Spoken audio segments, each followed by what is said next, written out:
Ryan Hidari, host of the Sex, Lies, and Lawyers. We have our big buddy Cisco here. Sam, how you doing? Good. How are you? I'm good. I'm enjoying this whole fiasco that's going on in Las Vegas right now that they call F1 and dealing with that. F1, huh? Yeah, the F1 racing, the Grand Prix. F1. Yeah. F1. It's too much traffic. Yeah, like especially getting here too. Yeah, it was a traffic from downtown to here, really. Yeah. It was a bad traffic. And they said that the race is on Saturday, but there's a qualifying thing tonight. Yeah, qualifying? I think tonight. Oh no, tomorrow. They call it positioning, or it was it's just to see where they actually end up during the race. So, but yeah, I mean, I'm new to the F1 Grand Prix. And what they watch exactly? Whiz. Something like that, or how is enjoyable? I don't know. Yeah, at all. That's why I said I'll stay away from the exhaust and the tire particles, and we'll just keep away from the strip. And they said we were talking to people here that they said as the temperature is low, it's not good for them. Yeah, I mean it was raining, so it's raining out here. So I'm just interested to see how the tires, hold up with the rain and the slick. I mean, we don't want nobody dying or anything, but it's going to be some slick roads out there. If you got injured in the F1, yeah, call us. And they already had an accident on the strip. They had a car that I guess it broke and it went into one of the medians and broke the whole thing down. So they might be looking for you, Sam, because I don't know if that was intentional, but there was a lot of traffic for that as well. Let's see, because all of them, they have a waiver on the tickets. But let's see, is it grossly negligent in handling the track? Oh, so that's what I was. I mean, is that a big cause for concern where people that's going to be around this race, if something happens, that's like a big lawsuit waiting to happen? There's a waiver. Yeah. They got it. There's a danger, but it depends. If it's a gross negligence in preparing the track and there's a design and they knew about it, the waiver is not valid. Oh, got it. So that just kind of takes that out of. Oh, nice. It depends on they knew about it or they could predict it or foresee it that such a thing happens. Yeah. And they intentionally or they were grossly negligent to not fix that problem. Yeah. Then it becomes a problem. Hopefully nothing happens. Yeah. Don't jinx Let's pray nothing happens. But I mean, there's people that kind of look for those lawsuits and be like, all right, if I go jump into the road. The track is never tested. Yeah. And we don't know what's going on. Yeah. And I mean, you're going around a strip that we call Las Vegas that, there's some kind of like pothole that nobody's seeing right now that somebody's going to hit like, oh, there goes that. Oh, what's that? That's a bird. That's one of the cars. It's Absolutely. So tell us about yourself. You're from Hawaii, yeah? Well, I'm of Hawaiian descent. I'm from San Francisco, California. My mom and dad were. My mom was raised in Hawaii. My dad was raised in Samoa, and they both came and migrated to the States. And we actually were living in Long Beach, California. Oh. And when we were living in Long Beach, my mom and dad, had me. I was their oldest child. And before me and my brother were going to school, the gang life in LA is big out there. So before the gang life got to us, we went to my dad and mom and said, "Hey, we're about to be jumped into a gang, just to let you guys know, because there's like a big Samoan gang out in Long Beach." So we kind of went and told our parents, "Hey, we're about to be jumped into a gang." And they said, "Oh no, we're moving to the Bay Area." So we haven't been back since, but we moved to the Bay Area and kind of that's Did what you we've been apply to the home. chapter over there? So we made sure that there wasn't a chapter in San Francisco, but I mean, it was something that my mom and dad wanted to keep their kids away from, like the gang life. But I still have family members that are in Long Beach and in LA and kind of go through that whole lifestyle. But, I was fortunate that our parents kind of kept us out of it. So we kind of moved to San Francisco, grew up there, and I was always a loudmouth. So I think, that's what we started doing now and kind of brings me to what my job is now of being a podcast host and traveling the world, being an MC for festivals. So I'm actually leaving to Samoa right after Thanksgiving to do a show in Samoa. Samoa. Yeah. Okay. And you speak that language or not? Samoa? I don't. So my mom and dad, they raised us because they said we wanted to be predominantly English. Wow. What I knew was, and when we got older, it was going to bite us in the ass. Yeah. But I mean, we understand it and we know how to get yelled at it and we know how to. But I think it's a real touchy subject when you speak it back and you don't speak it in the right, dialect, or you speak it in the right, tone. Say, like that. Because even if you try to say something, you must be an American Samoan. Yeah, like Persian's kid. Yeah.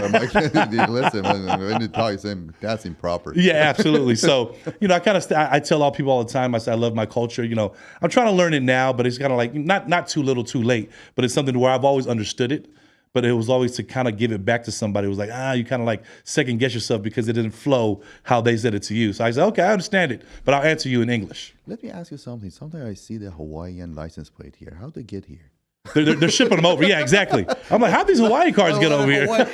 Always in Las Vegas. They're putting them on these boats and they're shipping it. It's taking it about a couple of months to get here, which I just found out. It's better to sell it than buy it here. They're like, oh wait, we got to get this car over to Vegas because we ain't buying another car in Las Vegas. That's what they're doing. But I like I said, Vegas is the 9th island now. You see a lot of Hawaiian, Polynesian last descent. time I thought that there's a bridge or some new route actually. Yeah. From Hawaii. Once that happens, from Hawaii to Las Vegas, that's going to be the one. That was interesting. So you live here in Las Vegas? Or Yes, I live here in Las Vegas. I moved out here during the pandemic. I was in the Bay Area, and California is expensive as hell. So I said for the entertainment part of what I do for a living, it would make more sense to me to come out to Las Vegas. I have some friends that are DJs here, and I'm a DJ myself. So they were saying, hey, come out to Las Vegas. There's a lot of opportunity. I was like, opportunity? The whole strip shut down, because of the pandemic. So when they said no, we were doing a thing called Twitch that we were kind of like entertaining the masses through a live stream. So we were doing that with a friend of mine, DJ Franz, and he's a resident DJ at Dre's on the Strip at the Cromwell. And me and him grew up together, and he'd been out here for 20 years.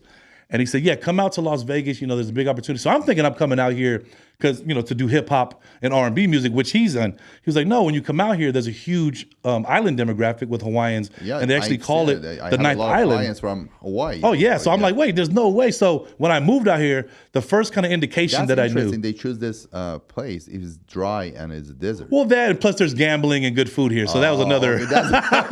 When there's gambling and good food and cheap houses, you're going to get a lot of Polynesians in that area. So when I found that out, that's what it was. I would license plate. Yes. Baffled how they got here. When you get the license plate, like, how the hell did that car get here? So it's a beautiful place. Like I've been here about almost going on my 3rd year, and I love the atmosphere. I mean, they do get all of their seasons. When it's hot, it's like devil's butthole hot, and then when it's cold, it's like polar bear toenails cold. So they get all the seasons. That's great. And what else do you do other than the podcasting entertainment? And I travel, like I said, I do festivals. So I do island reggae festivals. So I'm the MC. I'm the guy that's on the mic during the shows. So I travel the world doing that. And we do one here in downtown Las Vegas that we call the Holo Holo Festival. And I've been doing it in California. I go to Hawaii. I just got back from New Zealand from doing one in New Zealand, Australia. So I'm blessed to travel the world doing what I do. Okay. So it's basically what we're doing here, talking shit on the mic, and I get to do that worldwide. When they say it's an all ages show, they get the censored version. Talk shit on the mic. So it's definitely been a plus for me because I've been talking all my life. Where did you get those tattoos? So I got these in the Bay Area. So these are from 2 artists that. Oh, it's not even made in Hawaii. No, with their Polynesian. They're Polynesian tattoos. So they have Samoan patterns and they have Hawaiian patterns, and you could tell Samoan patterns with the certain ones you do. So when you're getting tattooed, the tattoo artist explains which each one is. Like, this is a mat, and this is like shark's teeth to protect your family. Every pattern has a story behind it. Oh, I didn't know that. Yeah. And really, it was to cover up all the other bullshit that I had there before. So my dad was like, "Yeah, cover up all that and get some tribal on there." So, okay, don't go to the gang. Yeah. Whatever you want to do, just do it, but don't gang. Yes, don't do this. So I mean, that's something with Polynesia. We're real family oriented. And, when you live your life, it's kind of like your dad and them is there to kind of steer you in the right direction. So when he knew that we were going to grow up and he kind of seen these tattoos, hey, what's that? And he was like, dude, cover these up because you're going to have to face the real world someday. And then you don't want them looking at something that mistake that when we were kids, because I had like a clown holding a gun here before. You know what I mean? So, and my dad's like, yeah, that's probably not going to fly in about 20 years. And, you never listened to him at the point, but as the older I got, it was like, oh, he's right. So I started to cover it up with our traditional tribal. And, ever since then. Tattoos never gave you a problem? Yeah. No, not these ones. The ones that I had before gave me a problem.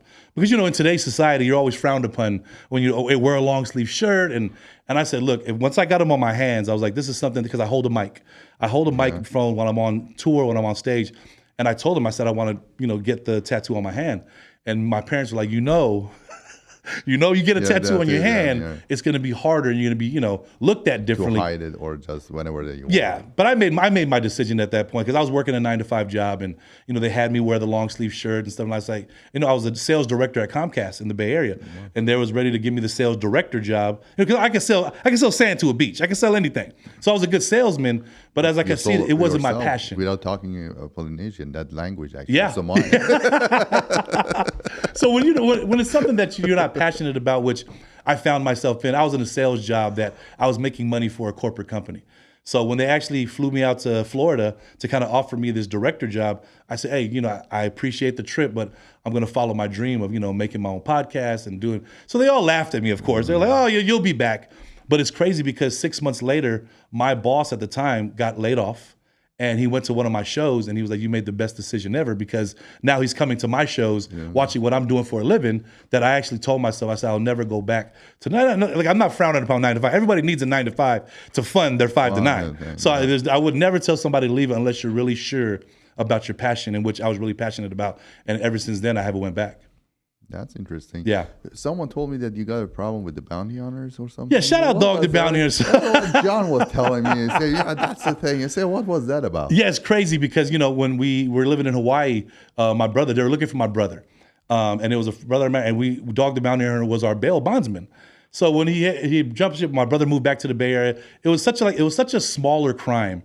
It was like possession or something out there. Marijuana. Yes. So we were like, okay, so we moved back to the Bay Area, not thinking that, jumping a bond in Hawaii, we were never going to go back to Hawaii again. We were just, we were playing football at the time, semi-pro football.